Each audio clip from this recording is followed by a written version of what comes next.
obviously a lot relying on the two major carries we saw, Betty and Shanks, and what tools they're going to be getting as we're already neck deep into it. Team WE on the blue side, they picked up the Kalista first pick, and then the response from anyone's legend was the Silas and Wukong. Yeah, I really like this. Like a lot of dive potential already. Silas obviously super high prior on the patch, but also, Renata is banned. What is the next best combination with Kalista? It's a Mumu, but can you really pick a Mumu into a Silas? I feel like it'd be too dangerous. So we'll see if WE opt to lock in and secure that Mumu if they opt to go in a different direction. So far, looking like they might go for that Talia, which obviously does pretty well into these champions with dashes. Like the Silas, like the Wukong. But actually going to end up locking in the Azir. So I think it is his most played so far this split. Obviously, if you're trying to kite back, if you're trying to use the defensive tools off the Poppy, Azir can really compound that. And I want to check back in as we're going into the second phase already. We get the Aphelios lock in for anyone's legend before they go to that second phase. So still missing the support on both sides for both these two teams. But I'm glad to see a little bit of that aggression on the side of the Kalista. A high priority pick we've been seeing in the LPL answered with the stability that the Aphelios brings. And we've still been seeing pretty aggressive plays from the Aphelios in the LPL, right? The Gale Forces forwards, the Flash forwards, trying to make those big moments. I still think it fits in the theme that we were going with. Now we're looking at the second phase of bans, though. Amumu, first ban by anyone's legend here to try and whittle down that pool a little bit.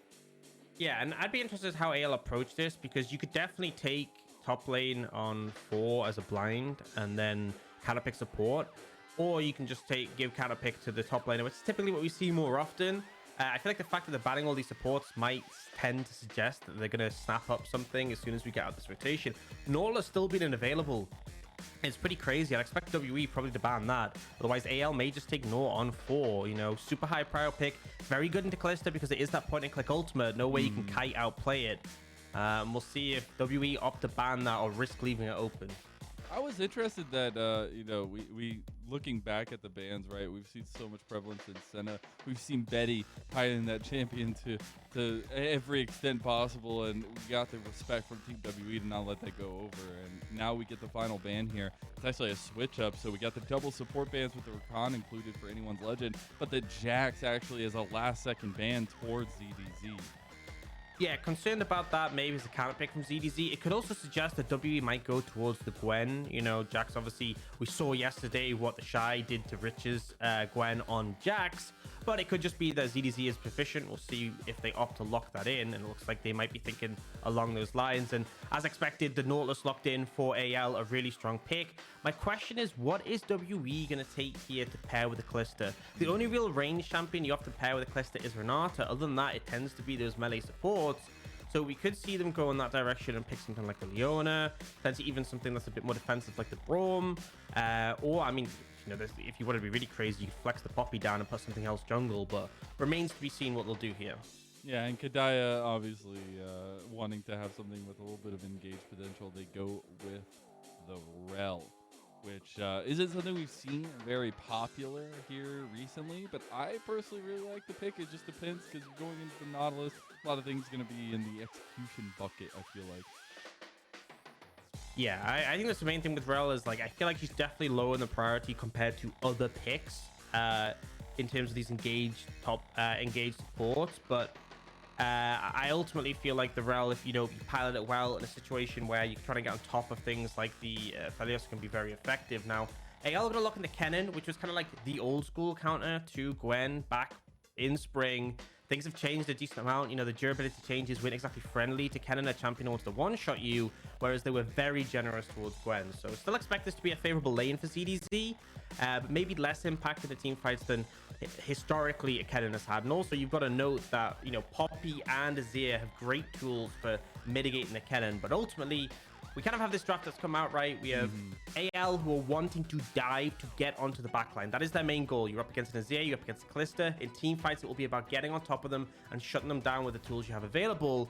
Whereas really, I feel like for the other side, for WE, it's about that front to back. Keep your backline safe, run interruption, use your powerful front line, and hopefully stop the Kennen and the Silas and the Wukong getting anywhere near. I will say that team fight from the side of anyone's legend, terrifying stuff there. Terrifying. But I think when you're looking at the way to approach this one, I do actually enjoy the way that WE got to the end of this draft. I think there's obviously some questions to be had in terms of those executions and things along those lines, but I feel like at least the top side of the map can be set up for success. Yeah, 100%. So, going into this game in the early stages, we saw, we saw a little bit yesterday. It was Ricky playing his A into Silas. Heavy trading really comes down on the execution of this one. It does indeed. As we hit the rift for the first time, the beauty of the Skybox and Team WE's home arena as it is represented on Summoner's Rift. Team WE versus anyone's legend. We'll see if any exciting level 1s come out or if we're just going to see business as usual. But yeah, yesterday we saw a bit of this matchup, the Azir into the Silas. You can trade really heavily. It's even the Conqueror from the Azir. So essentially the goal of this is if Silas does go into range of you to trade, you just drop down your soldiers and you will out-trade him, right? Silas, especially early, has to wait for his cooldowns, has to wait for his rotation, whereas Azir can just keep spamming you with those soldiers and doing a lot of work. Now, something else I want to note is if you look at Biu and Shing, both of them have exhaust. This has been a pretty common strategy. When you see a Kennen on the enemy team, running 1 or 2 exhausts can make a massive difference in those team fights because, so much of the power of the Kennen is front-loaded onto that ultimate. If you're getting your damage reduced and then you're slicing Maelstrom times out, you really offer so much less after your ultimate's timed out.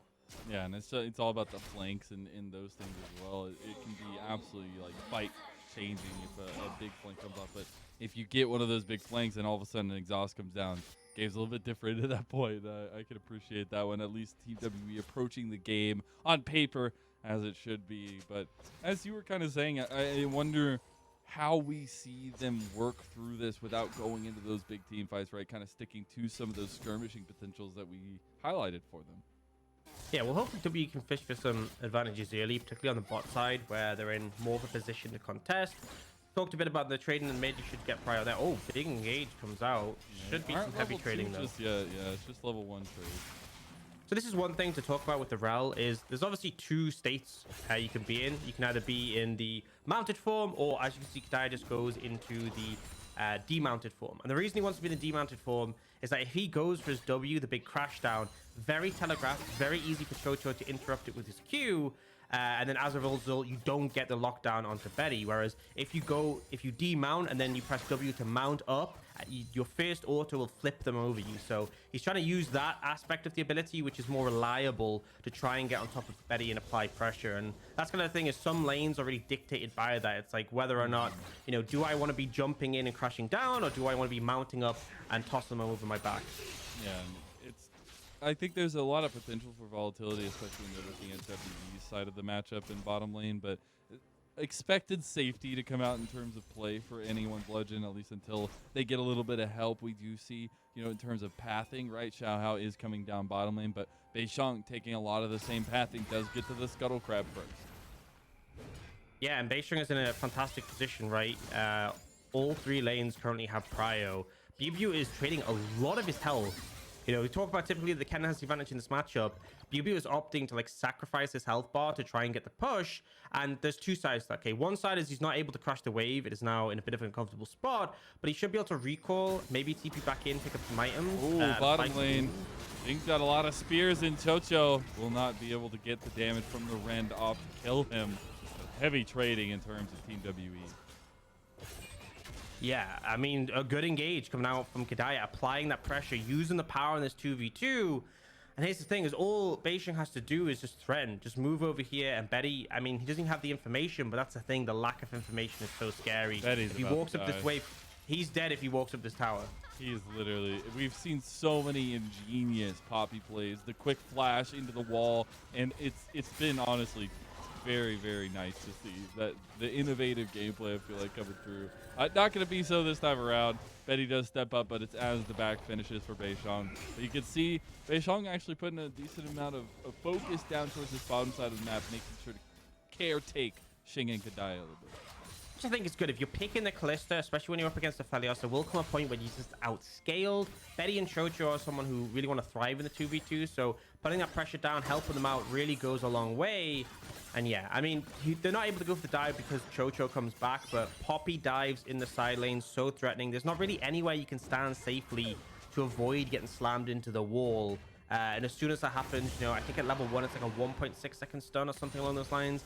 It's really painful and pretty much a guaranteed death if you're caught out. So we do see the pressure come out. It allows, it does deny some farm from Betty, but nothing too significant yet. And we get a move up from Kadaya just to help crush that wave in. I like that, though. That's showing a little bit of at least communication and movement for WE, which I think is something we would love to see, at least for Kadaya's sake and for Beishang's sake. But we do see Chocho and Betty getting reset into the lane. We have Xiaohao actually back hovering down towards this bottom lane. Did get spotted out by that ward, though. Yeah, so I don't think it's the biggest deal, but ultimately, I mean, AL have a choice. They can either let this wave crush into them, look for a gank, or they can try and crush it out. But the problem is, because the information is there, Beishang is ready to make something happen here. And yeah, I think Xiaohao maybe senses something. And because Beishang's here, they should just be able to push this wave up, maybe sweep out some vision, maybe challenge Xiaohao. But Beishang, he did spend a decent amount of time with that bot side lean, so just gonna pick up the scuttle and hit level 5, but was down in XP compared to Xiaohao. Yeah, he's gotten this scuttle at least twice in a row. We'll see how big objective focus comes into play in this game in specific, right? We've had the dragon up for a little longer. We have them all in top lane, though. Bew getting the slicing maelstrom out of ZDZ and having those needlework stacks go straight into his health bar. Yeah, and ultimately, this favors ZDZ, right? Because Bew burned the exhaust as well to make that happen. So if an all-in happens in the future, Bew doesn't have that exhaust. ZDZ obviously still has his flash, could find the opportunity to apply some more pressure. Now, Beishang did just start up the dragon. It was called out and it had Not to feeling respond. confident there. Oh, Forge. You ain't Shurima shuffling today. Beishang's down bottom lane. The flash coming in. Chocho getting so low in first blood to Team WE. Shing still taking some damage, still trying to put some damage onto Betty, but that's a nice little pickup. Yeah, and I just love the play coming out from Kadaya. So going and mounting up, and then obviously you charge at the Nautilus. What can the Nautilus do? Can try and Q away, but if you flip him already, then obviously there's no real response. He can only Q into you, which is not going to gain any distance. So we're going to replay of that one. Yeah, Kadaya picking this opportunity, and here's the flash. And now, what can Chocho do? He can't Q the tower to get away. Doesn't have the flash available. It's just a guaranteed death because Kadaya used that summoner. So really well played, and really positive to see a decent start for WE so far.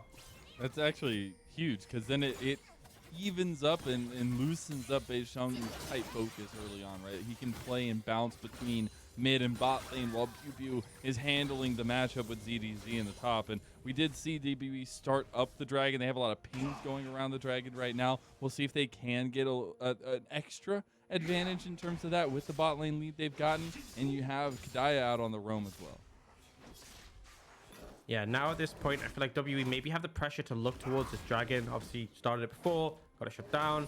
But it looks like they're actually going a little bit more aggressive to really challenge the enemy jungle off There's AL nothing he can here. do about it, too. I mean, you have Xiaohao top lane, Vision out here for Team WE as well. And Chocho around this area, but blue buff is easily Beishang. Yeah, so be able to secure that one. I would have thought that Xiaohao would just start up the Herald in response to their bot side pressure. View is over, just being annoying, trying to show up, but the problem is not really going to achieve anything. It just solos a top laner into 3. But you can look at what's happening on the bot side of the map. So Dragon actually hasn't been done. WE instead opting to completely deny waves away from Betty right now. He is not getting a touch this wave in front of the tower, and I feel like a bunch of plates going to be the forfeit as well. And now Beishang with level 6 and Shing with level 6. Bear in mind, if Kadaya tanks tower aggro, they can reset it with a Calista ult. So yeah, no way you're getting here. A lot of pressure on bottom lane. Team WE finding a win condition to play through, but it will be that Rift Herald picked up from AL, and Xiaohao beelining it down to this bottom lane. Keeper's verdict goes through onto Chocho, but Betty is still here to defend. That's a big old wave, but he'll step up to try to clear it. Yeah, I think you can see Betty posturing there. He's acting like he has all the backup in the world, when in reality, Xiaohao wasn't actually there yet. But WE respect it. They don't want to overstep. And they managed still to deny a ton of CS away from the Aphelios to get some plates. But now, here's the thing, is they're starting this dragon quite late. Yes, they have the Calista Ren. Oh, Forge. A bit more of an advantage. Oh, Forge. He walked straight into no vision, but the blast code gameplay, baby. They don't get a kill. Forge manages to get away, which is fantastic for AL, but the damage is still done. WE, they do the play on the tower first. They then start doing the dragon. Obviously, Xiaohao is going to be there to contest, but because they go for that pick, because they chunk Forge out, they then know they have the numbers advantage. They then know they can pick up the dragon. And all in all, WE get 1,000 gold lead. They get the dragon as well. And they're in a really good position. And Xiaohao's just trying to stop the burning at this point, going back down towards bottom lane. Has the Rift Herald available, so if they want to try to pull the trigger on that, they can give Betty and Chocho some more resources. But it's more so to try and temper the aggression of Xing and Kadaya.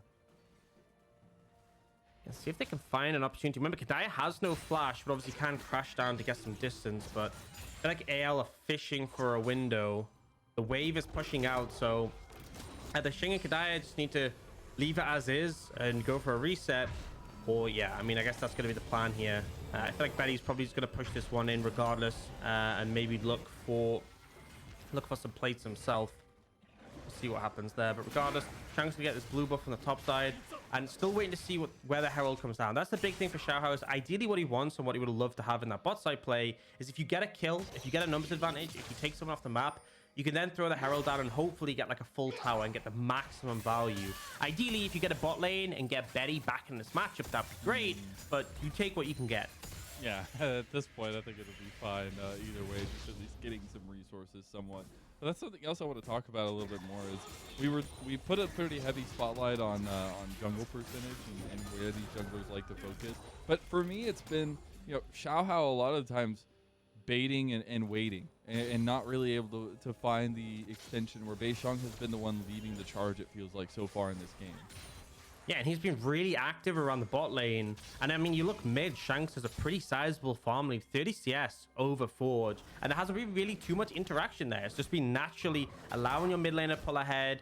You play towards the bot lane. Yes, top is like 15 CS down, but who's really that bothered when you are playing Gwen into Cannon about that little bit of a discrepancy? So things are all really going positive for WE. Now, it feels like a repeat. Once more, we're seeing Beishang on the bot side of the map, potentially fishing for some opportunities. That is a low health tower, and you can see Betty's going for a reset, so it may end up just being forfeit. Yeah, we were talking about it, right? WE putting a lot of focus towards Shanks in the mid lane, but oh, double Emperor's Eye. That's a lot of soldiers, and Shanks gets out of there with a shuffle. Forge not having the Shurima shuffle because he is no Emperor of Shurima. We do have the Rift Herald in top lane. That was a funny little play in mid, but now AL try to capitalize a little bit on some momentum gameplay here.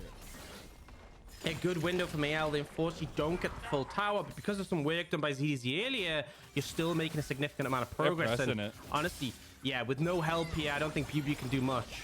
PB is going to use the needlework. Does defend it bot lane, though. Keeper's verdict is coming through. It goes on to Betty. Chocho is all alone, but here comes Forge as well. Beishang needs to get out of there. Goes over the wall, just trying to take the 1v1 before Chocho can join. And that'll be Everfrost used by Forge. The rest of Team WE backing Beishang up. PV does a good job of clearing the wave top, and the bot side, AL do a good job of defending, so we still get a stall out on this first tower. Obviously, both teams racing to get that extra amount of gold, but neither going to be able to do so yet. Not just yet. ZDZ still trying to work on the top side a little bit more here, but just kind of pop it in, auto attacks every which way he can to try to get that one. We also see Xiaohao did back, but he's running back towards this mid lane to try to keep up aggression on the Shanks, which Forge missing the abduct on the combo. Yeah, we didn't even get much time to talk about the play that we saw with Forge knocking Shanks under his tower, the double divide. Very close to taking down Shanks, and they try and repeat gank when the flash is unavailable, but just not quite able to connect. And now, I mean, I feel like a strong wind would take down that tower at this point. ZDZ is probably just a wave or two away from taking it. So if WE want to get the first tower for their Callista, especially with plates fading, they need to make something happen immediately. And even then, I think they've probably just missed their window. Yeah, I can't get that visual out of my head, and the only way it works is because of the delay on the Emperor's Divide there. We do get the tower in response here. We got top side taken, but then Team WE are able to clear up on him. Yeah, so close, but unfortunately, I believe it was ZDZ who got the first tower, so it gets the extra bonus. Yeah, the extra goal, GG easy. Yeah, so the Kennen now pretty fed. Bear in mind, also has first strike for the extra gold. So currently sitting on 2 full items. The Morel and Omicron completed. If anyone you wondering, obviously the healing reduction is pretty nice here into Gwen Callista, but they did buff this item not too long ago. Has 90 AP, 300 health now, so a really strong spike. And we see WE setting up, I thought, for that dragon. No, they aren't, because, you know, AL just said, let's go ahead and have party. Let's bring 5 people down here. And, you know, we said the team fight potential from AL is very scary. So we will get the split focus, the opposite side plays. We get the dragon for anyone's legend, but Rift Herald will be secured by Team WE. So trades back and forth here so far in the game. I mean, I'm going to be real. I see that cannon, and if the cannon is within, like, you know, 3 miles of me, I ain't interested in team fighting is all I'm going to say, right? This cannon is hyper snowballed at this point in the game. And 5v5 is not really going to be favorable. WE already had the first dragon, so losing the second, not that big of a deal. It's unfair, though. Yeah, dragon. it's unfair. The Hextech dragon for the cannon, like ZDZ just has the extra movement for the flanks. But it's not just that, dude. It's the fact, yeah, I mean, that is it. The fact that you have the flanks, but also if you get the soul, the slow can be devastating. Yeah. Don't matter how many exhausts you got. Yeah, so... yeah, obviously they kind of high rolled getting the Hextech map. Can't complain about that one. But now a dragon apiece, and it's WE. They still have that goldie. They now have the Herald in hand. I would expect them to look towards mid lane to try and crack that tier 1. That is normally what people look to do with the second Herald, just so they can expand their vision control a bit deeper and push down into the map. I've been really impressed with Team WE's vision game so far. It feels like they do have a lot of control in terms of knowing where AL are moving through and trying to set up plays so far, even if, you know, we haven't had the craziest of bloody games, 16.5 minutes, and we're seeing that movement back and forth from Team WE. And again, on the mini map, you're seeing a lot of that vision, right? They're able to play around some of the little things that AL are doing. Yeah, and I think it's something that we have seen from WE. Is I feel like, honestly, this stage we've had some solid performances, even though, you know, they haven't won a ton of games. They obviously haven't won any series. This is the point where they sort of shine. They show that potential before things potentially come crashing down, and that's what I'm hoping doesn't happen for them here. You know, they do still have that lead. They are still working on it, but they have to be super cautious about how they approach the team fights. And now we're past the 40-minute point. ZDC can always just find a TP angle behind you. If a cannon turns up on your back line, that's it. You know, there's nothing else to say on the subject. Indeed. I think those flanks are going to be so crucial. The way that, I guess for me, what I'm looking out for is, like, how do AL force Team WE into a team fight potential, into something that is favorable for anyone's legend. We do have a TP coming in mid lane to try to save the outer tower. Keeper Verdict was channeled, but get a little bit of cooldown reduction on that one for Bei Sheng. And it's just buying time at this point. Both teams feeling pretty okay with taking skirmishes here or there, but not giving over too much in terms of actual leads.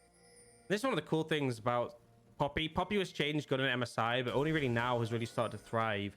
If you don't cast the ultimate, it used to be going to a 30-second cooldown. It's now 15 seconds. If you're hanging around at Dragon or Baron and you channel your ult and someone like dashes away or something, you can just let it drop. Yeah. 15 seconds, it will 100% be up again, usually before the fight is finished. And a great tool this game as well. If, like, you manage to hit an ult onto Kennen, onto Wukong or Silas, can have devastating effect, which is why, you know, you talked before about what AL need to do to set the fights. I feel like getting early vision on an objective could make all the difference, because if WE are set up there, if they've swept effectively, if there are no flank wards, that's what becomes really hard for AL. You want WE to be walking into areas where they don't have full information. And you also just don't have the strength right now for AL in terms of, you know, Betty is just on the one item, just on the Gale Force. And yes, we've seen a spike in aggression in the LPL Aphelioses when they get the Gale Force. I don't think Betty is in a position here to really play that aggressive, right? Because if you get caught out, if you do give over a lead, we're at a precipice in the game where those leads start to matter more, since we haven't gotten a big differential in this game so far. Yeah, and WE gonna throw down the Herald and take that mid tier 1 as expected. Forge wants it, man. He had the Emperor's Divide stolen, but that's a re-engage with the Magnet Storm from Kadaya. He's almost dead. Fate's Call brings him out, but re-engage from Forge. He is aggressive, and that's ZDZ with the Slicing Maelstrom to back it all up. AL get onto the board in game 1. Yeah, so a really nice play from Forge there to catch out Shanks ultimately. And he's able to take him down with the second re-engage. Hidaya playing with fire, but obviously the Callisto allows him to be safe. So we see initially Forge catches him with the Everfrost, allows him to connect with the stun afterwards. And then Kadaya goes what would typically be too deep, but you have the Calista backup. But then the fact that we see Forge again land the stun into that dredge line allows the kill. Now ZDZ burns a lot there, and we have to sort of re-examine where the game is, because we're 8 seconds till Dragon. And bear in mind, ZDZ doesn't have ult, doesn't have flash, we don't have Wukong ult, we don't have Nautilus ult. And ultimately, if I'm looking at a team who needs the ultimate, it is AL. And even then, WE still have like Poppy, they still have Gwen, they've nearly got Azir, so I feel like they're favored in terms of the ultimates they have, and also less reliant on them. And AL will give up the Dragon. They'll look to contest some of this topside jungle, but you know, you have to ask, like, did that fight really favor them, even though they got the extra kill? I like that Beishang went straight to that blue buff, took it away from Forge, then goes to the Dragon. You get that objective focus for Team WE. And at that point, AL are okay with giving that one over. I think, obviously, when the more important fights come along, when you get those item spikes that we're kind of waiting for AL, that's when they'll feel more likely to take some aggressive stances in those kinds of situations. But again, you're still just trying to bend and not break at this point for AL and get to those team fights that actually matter, that you can force the hand of Team WE. So I do want to mention, though, is the value of the individual Tech Dragons, because you know they give ability haste, 6 ability haste, 6% attack speed. Some champions will like one of the stats, you know, and some champions will love both. And I look at WE's composition, Bew will love both, right? Shanks will love both. Both of these champions are champions who love both of those stats so much. And then even then, Jing isn't going to exactly complain, right? The attack speed obviously more valuable than the ability haste for Calista. I just feel like if they start to stack up, you know, 2, 3 off those dragons, it ends up being quite a lot of value in terms of stats, quite a lot of power added on to these champions that already scale pretty well in terms of the solo laners of WE.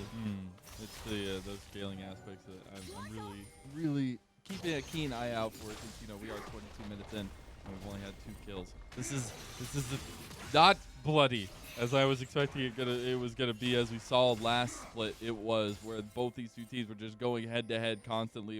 It was a lot of that aggression between these two teams, but this time we get a little bit of that here with the TP behind, and AL trying to set something up, but Keeper's Verdict is right there, and ZDC, peace! Yep, that's the kind of play. That's what Poppy can do to Kennen. And if you don't have flash to flash away from or flash over it, it's very hard to dodge the ultimate. It's such a fast, sort of, it comes out so quickly. I mean, technically it's a projectile, but it doesn't really feel like one. But yeah, so TP burn from ZDZ to literally 0 effect, being honest. Yeah, you know, sometimes you gotta come back and fight another day. I guess is my words of wisdom in that aspect.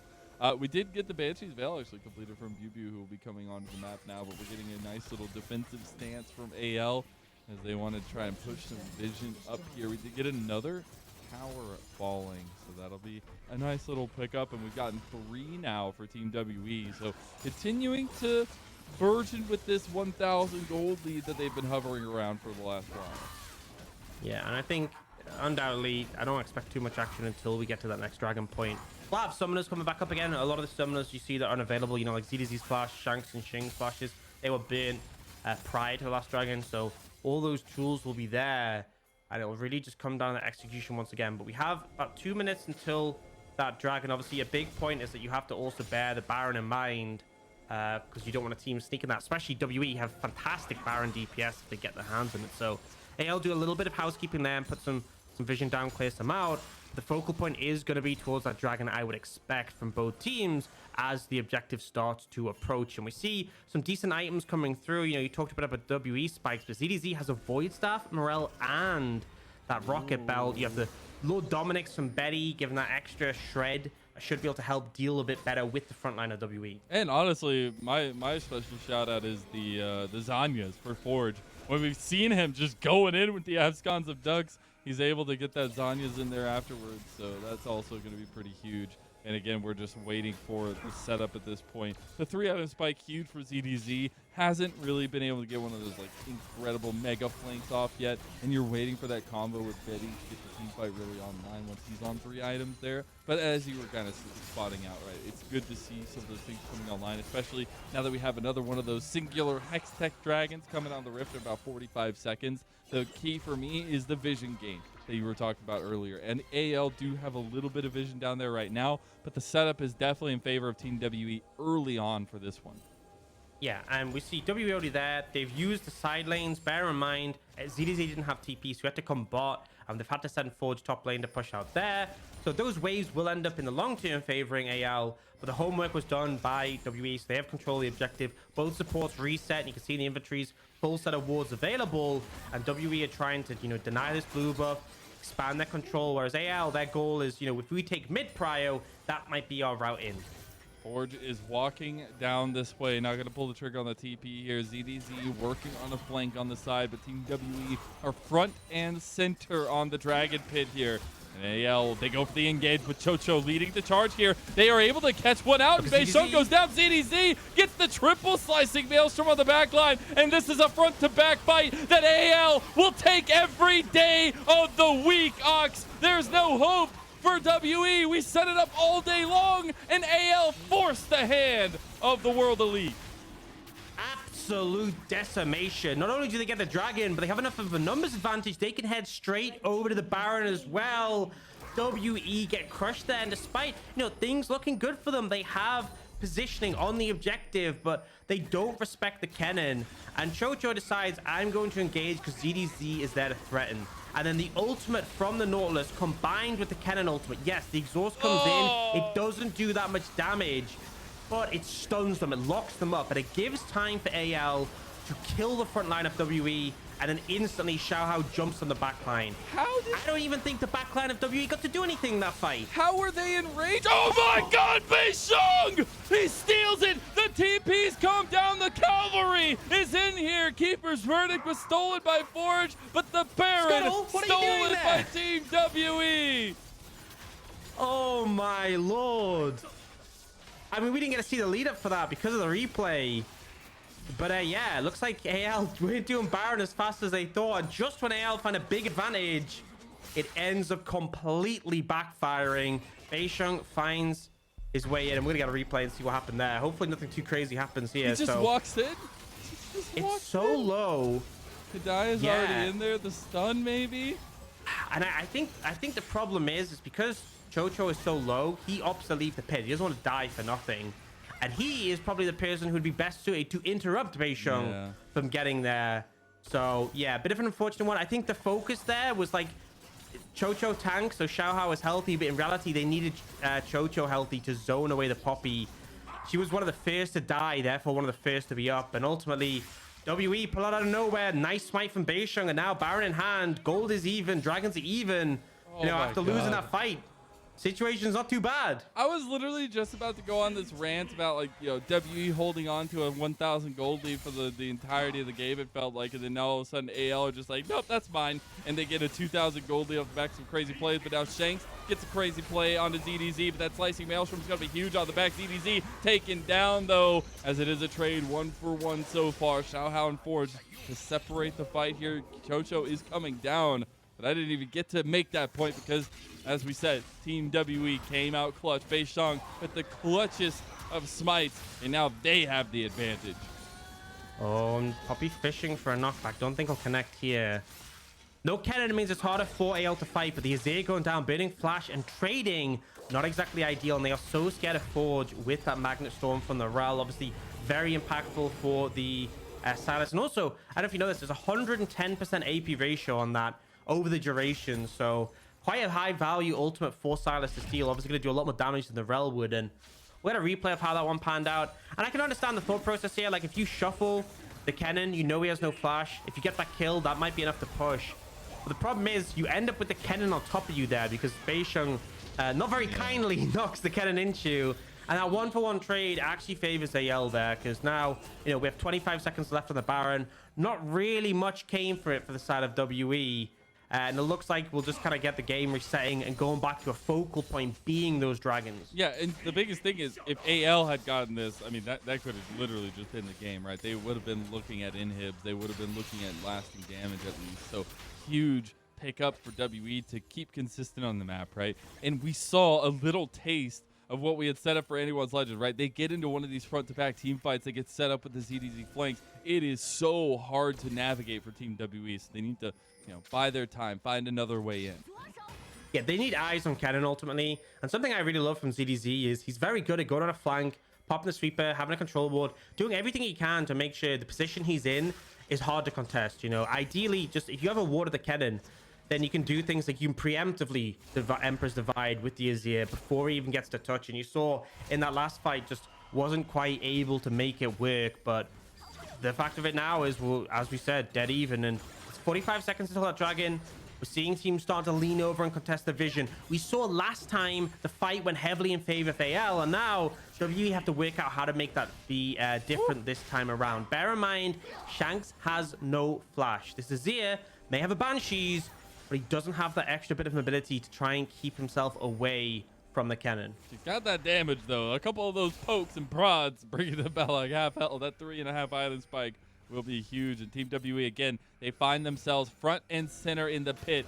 Not going to try to find some PTSD today for them because they need to find a better way to take the fight. And it looks like it's an engage from Kadaya to do it. Moonlight Vigil comes out for Betty. Look, Sing on the side. He's going for the backline here. This could be a big moment for Team WE, but AL are able to pick apart. ZDZ flashed it over the wall with the slicing maelstrom. It's going to be a close fight. Forge goes down, and Team WE, Shing was surviving that entire time. It helps take the fight for WE. Man, Shing's so aggressive there, just going up into the face of Betty and soloing him out. Now, Shing has picked up some honey fruit. He's healthy. Bubu has teleport. They're looking to try and secure this dragon and using those two members alive to do so. ZDZ knows. I mean, not only do you have no ultimate, oh no, he might be in trouble. He just got baited out. I mean, he stepped up. He knew they were there. He tries to get through. Bubu not finding the damage just yet. And ZDZ trying to walk to the safety of his tower. Now he's going back in. And Bubu, he's dead. Oh, Sing was there just to watch it all happen. Massive miscalculation from Bubu there. Ends up thinking he can solo out the cannon, but bear in mind, this is a 4-item cannon, ult or not. If you get up in his face, you will find the kill. And now we're gonna get a replay going on. This ends up very messy here. You see this big clump in the middle, but ZDZ is so late to the fight. And watch Shing. He just goes straight up to Betty and is in his face. And Betty cannot kill him. Bear in mind, this is a shield bow Calista. This is a Calista who had the makings of a Randuin's. I'm not sure if she'd finished it there and then, but, a very tanky target, hard for the Aphelios to take down. I mean, look at the damage dealt. But ultimately, despite the fact that WE won the fight, they lose the objective because of the mistake from Bubu. Yeah, and that'll be soul point for Anyone's Legend. Again, we were talking about the significance to this Hextech soul, but also the individual dragons. And that's going to be a nice little pickup for Anyone's Legend to rest their laurels on here. But again, got a shout out to Shing with the balls to the wall play there. The flash to start it off. You definitely want to have that flash there for the Calista, but I like the aggressiveness. I like the fact that this is my moment to shine. I'm going to go in and get this back line of it. But it's a 5-in-1 Calista now, right? You're on 4.5 items. It's really going to be about navigation of these fights, and we got to see more of things like we saw last time with Diet getting the lead off with the right separation, because again, the front to back not looking too good. Yeah, I think it's just about maintaining that distance. And now take a look at it. Shing is full build, 2-item lead on Betty. But this is about as good as it gets. This is as good as this gets, because you snowball that Calista, you got the Calista ahead, and you saw what the Calista could do. But the longer the game goes on, the more ground Betty is going to catch up, right? The more opportunity there is for Betty to start being able to challenge the Calista. If Shing does that same play that he did in that previous fight in 5-10 minutes, Betty might just shred through him, especially if he has the right guns. So definitely a cautious one. Now, AL are posturing around this Baron, and WE are tentatively trying to check the area. ZDZ has to be careful, doesn't get spotted out here, but should just be able to zip away. But both teams trying to look for any opportunity, any angle in to try and find some pressure on this objective. Again, the warding just been really good for WE, right? They've been spotting out ZDZ, who I guess even with the ward, Might not matter. Kadaya goes in for the Hex Splash. Kadaya just goes down. Betty will take that kill all day long. That's Baron. Where's the Callisto ult? Where's the Callisto ult? That's my question. Shing had it available, but now you're a man down. ZDZ's looking for the they're going back in. ZDZ's way away from the fight, though. It's going to take him a while. That Needlework's doing some work here. Bubu is separating them, but here comes ZDZ. He's got the angle here. Can he get in there? He doesn't want to pull the trigger too early. He knows the health bars for anyone's legend are just not there to back him up. Beisheng, he traces down Forge. He gets the kill, too. Is he going to give it over to Bubu? Forge surviving with the Kingslayer, but eventually going down to Shanks. And ultimately, just very messy from AL there, walking straight up to this super strong Gwen. I mean, not even super strong in terms of items, but just the fact that we're at level 18, Gwen has hit critical mass, and ZDZ, I feel like is kind of getting baited by the Hex Gates. Keeps using them and then ends up so far away because, you know, not only do they take a bit of time, where he ends up on the other side. Oh my God, he's going back. He's literally, he was going, in, yeah. He was pinging the Hex Gates, but he doesn't make it there. TP's back top. Kadaya goes for an engage, but Betty, that's that damage you're looking for. Big Inferno, Moonlight Vigil, ZDZ on the back. He can't get it though. That's a nice deflection for Beisheng. And the rest of Team WE, they're going in on the back line.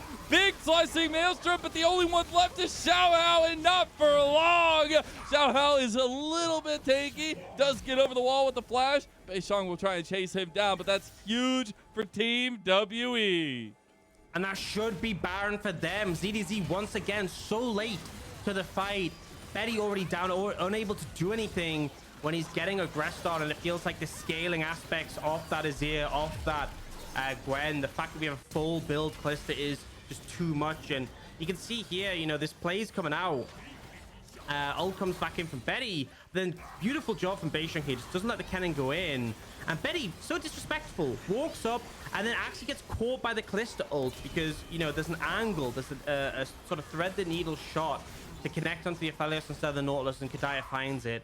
And with that, the fight is just won. I feel like AL are just getting too hasty, not being patient, not finding the windows. And now WE with the Baron in hand, with a 3k gold lead, are looking to secure their third dragon of the game. Yeah, that's the second Baron for them as well, as we're able to see, you know, a lot of big play coming out from Team WE in the crucial moments, but also the fumbling that anyone's legend is presenting us with. And as we've seen time and time again these last couple dragons, it's all about the setup early on. Team WE are in place, but AL trying to set up with a push in mid of their own. But again, that's the Baron buff still ticking. Still 2 minutes on that thing. It's gonna be hard to push.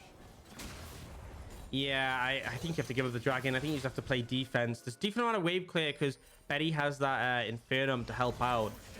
But a lot of difficulty out of the back of that play. And also, I want to note, we've seen Forge pick up the Rabadons. ZDZ's working on his.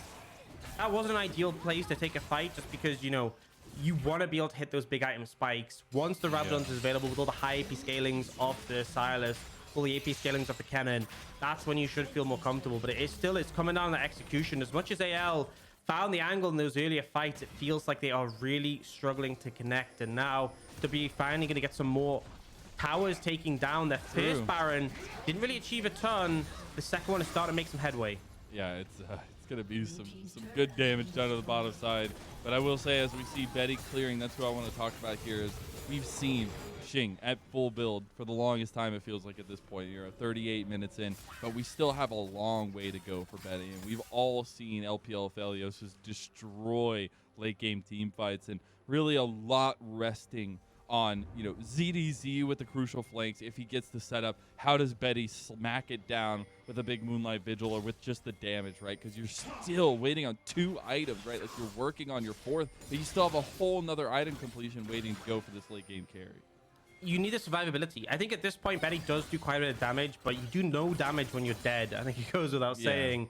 He's going for the Hex Drinker. He obviously would love to have a more, would love to have the Bloodthirst that he's working on as well, but just he's down in gold. He needs time. You see a bit of aggression from Team WE try to get this tier 2 tower. They do so.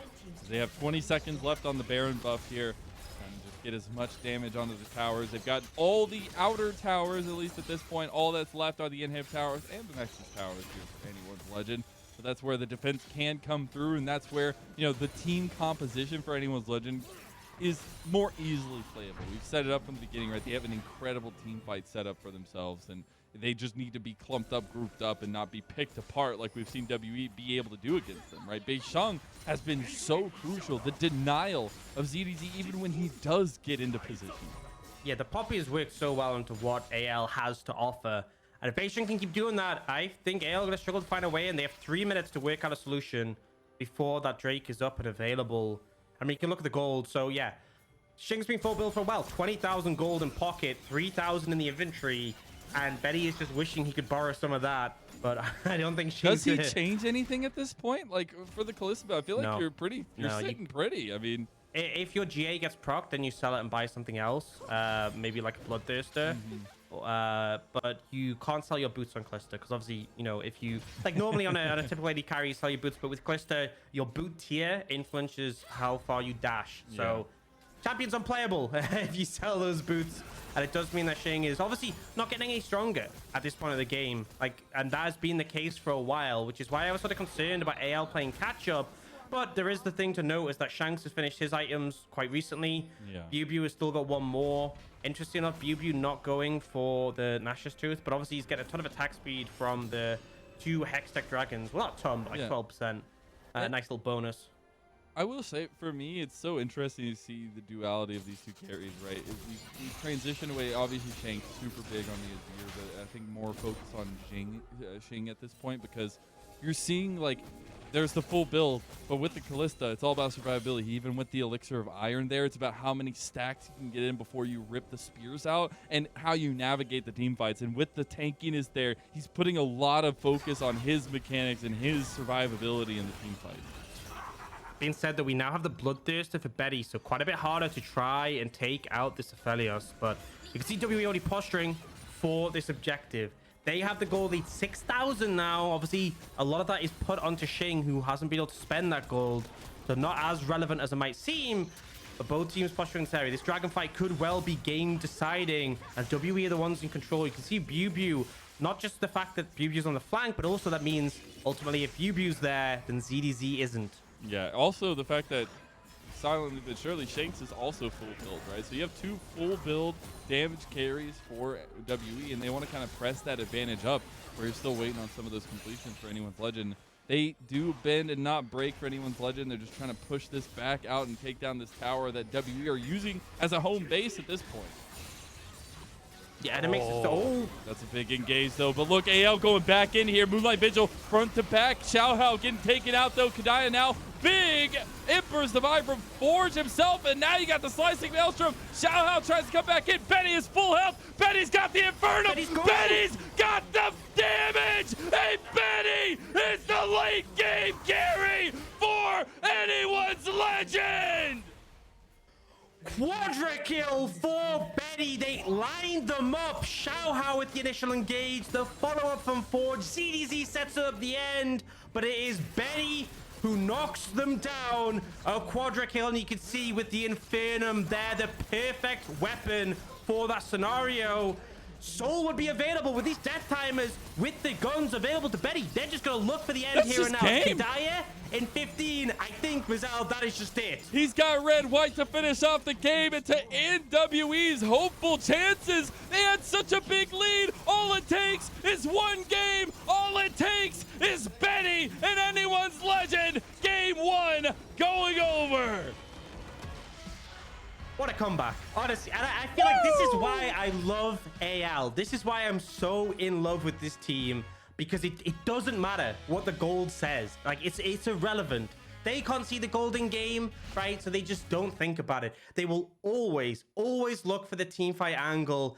And this split, we've seen them more often than not